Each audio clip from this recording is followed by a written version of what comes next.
अस्सलाम वालेकुम गाइस, उम्मीद करते हैं आप सब खैरियत से होंगे। मेरा नाम मोहम्मद उस्मान है। मैं आज आपको 2018 का जो फर्स्ट ईयर अकाउंटिंग है पेपर 10 में जो क्वेश्चन नंबर 6 था बैंक कैंसिलेशन स्टेटमेंट का, उसका मैं आपको सोल्यूशन दूंगा, उसको कंप्लीट एक्सप्लेन भी करूंगा। चलिए स्टार्ट करते हैं हमारी आज की video.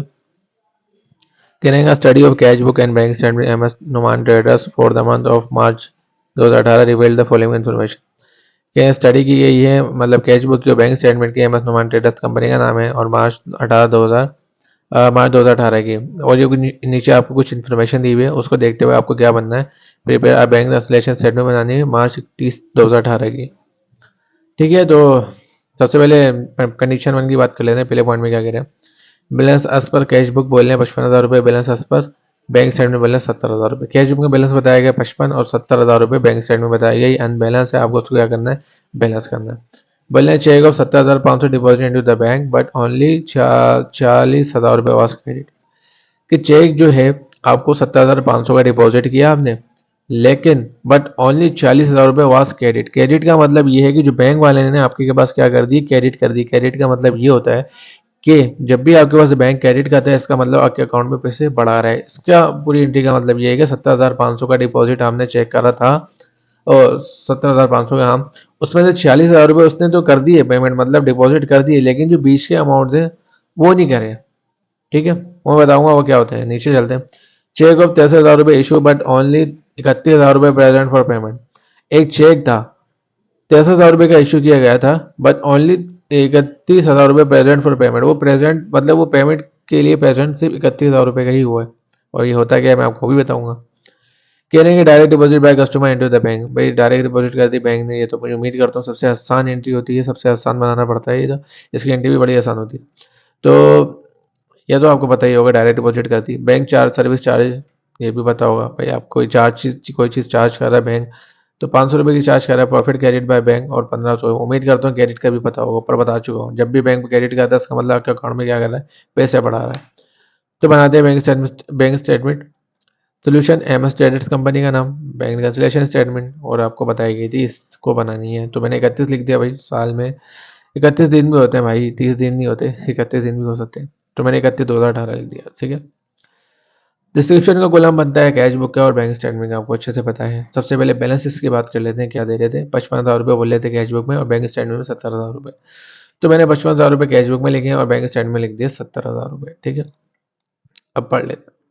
Can I cheque of 70,500 deposit to the bank but only 40,000 रुपये वर क्रेडिट। इसका मतलब ये है कि आप गए बैंक में 70,500 का चेक लेके, ठीक है, आपने वो डिपॉजिट करवाया और 40,000 रुपये का डिपॉजिट हुआ, जो बाकी के पैसे हैं ना वो अनक्लियर में डाल दिए बैंक वाले ने। इसका मतलब ये अनक्लियर चेक है, क्लियर नहीं हुआ। डिपॉजिट तो हमने करवाया लेकिन उसमें से 40,000 रुपये क्रेडिट क्लियर हो गए और बैंक ने क्रेडिट भी कर दिए, मतलब आपके अकाउंट में पैसे डाल दिए।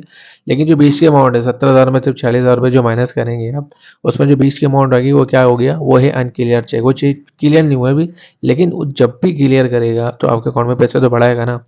तो 40,000 रुपये तो बैंक वाले ने लिख लिए होंगे, आपने तो पूरे 70,500 लिखे होंगे भाई हमने इतने डिपॉजिट करवाया, आप तो लिखोगे। लेकिन बैंक वाले ने 40,000 रुपये लिखे।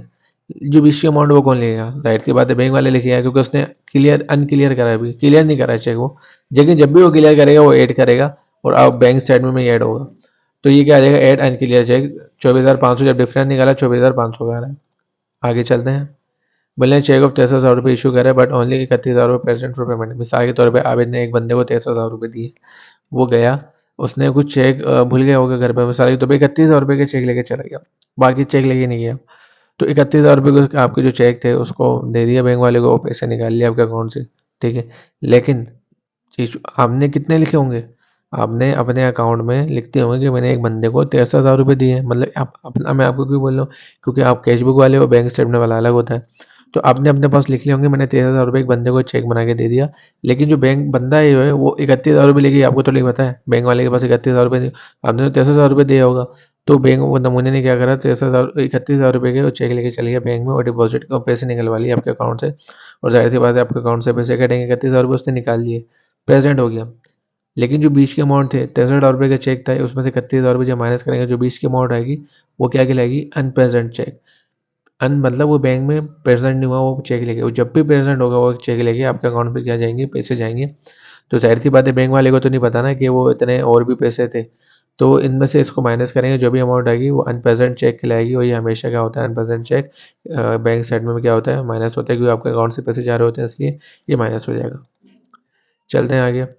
डायरेक्ट डिपॉजिट बाय कस्टमर, जाहिर सी बात है, एक बंदा आपके डायरेक्ट डिपॉजिट कर रहा है बैंक के अंदर, तो आपने तो रिकॉर्ड नहीं करा होगा, बैंक वाले ने रिकॉर्ड कर लिया होगा क्योंकि उसके पास पैसे आ गए होंगे। तो डायरेक्ट डिपॉजिट हमेशा कैश बुक में क्या होता है, ऐड होता है, उसको अकाउंट रिसीवेबल भी कहते हैं। जब एंट्री बनाती है तब इम्पैक्ट पड़ता है, अभी कोई आप ना भी लिखे तो इशू नहीं है, 10,000 रुपये आ गए। अब बोल रहे हैं चलो वाली एंट्री बता दी थी मैंने, दूसरी वाली सही है। अच्छा भाई, डायरेक्ट डिपॉजिट और बैंक सर्विस चार्ज कितने हैं आपके पास? बैंक सर्विस चार्ज 500 रुपये। अरे लगता है मैं एक एंट्री लिखना भूल गया, डिसऑनर चेक, या मेरे हिसाब से कोई था।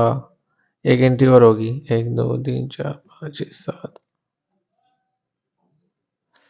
सॉरी, मैंने डिसऑनर चेक के भूल गया। अब आप आपके पास 10 ईयर होगी, आप देख लिएगा डिसऑनर चेक लिखा होगा कि बैंक वाले ने डिसऑनर कर दिया चेक। तो डिसऑनर चेक हमेशा क्या होते हैं, लेस होते हैं कितने, कैश बुक में 3,500। मुझसे मिस्टेक हो गया, जाहिर सी बात है, इंसान हो भाई, मेरे से भी मुझे लगता है इसके बाद डिसऑनर चेक की एंट्री थी जो मैंने गलती से मैं लिखना भूल गया। अगर आपके पास 10 ईयर हो, आप देख लिएगा डिसऑनर चेक क्या होते हैं। बैंक वाला आपके पास क्या करता है, जो चेक आप लेके जाते हैं वो वापस कर देता है, तो उसको हमेशा डिसऑनर चेक कैश बुक में लेस होते हैं। तो 3,500 क्या होंगे, लेस होंगे। और यहाँ ये इस एंट्री के बाद होगा। तो मैंने मिस्टेकन लगता है लिखना भूल गया मैं टाइपिंग करते हुए। तो अब मैंने सोल्यूशन में तो लिख लिया, लेकिन मैं टाइपिंग करते हुए लिख भूल गया हूँ। तो आप यहाँ देख लिएगा, ठीक है, खुद ही देख लिएगा, आपको समझ में आ जाएगा। ठीक है, अब अगली बार चलते हैं। बैंक सर्विस चार्ज 500 रुपये। बैंक क्या कर रहा है, आपका सर्विस चार्ज रुपये 500 रुपये काट रहा है, तो बैंक वाले ने रिकॉर्ड कर लिया होगा, लेकिन आपने रिकॉर्ड नहीं करा कि उतने पैसे काटे हैं। तो ये लेस हो जाएंगे सर्विस चार्ज 500 रुपये, ठीक है, कैश बुक में। और प्रॉफिट क्रेडिट बाय बैंक, मैंने आपको बताया जब भी बैंक आपके पास क्या करता है, क्रेडिट करता है, तो इसका मतलब आपके अकाउंट में पैसे बढ़ा रहा है। तो उसने तो रिकॉर्ड कर लिया होगा बैंक वाले ने, लेकिन आपने रिकॉर्ड नहीं करा, आपको नहीं पता कि प्रॉफिट उसने क्रेडिट करा है।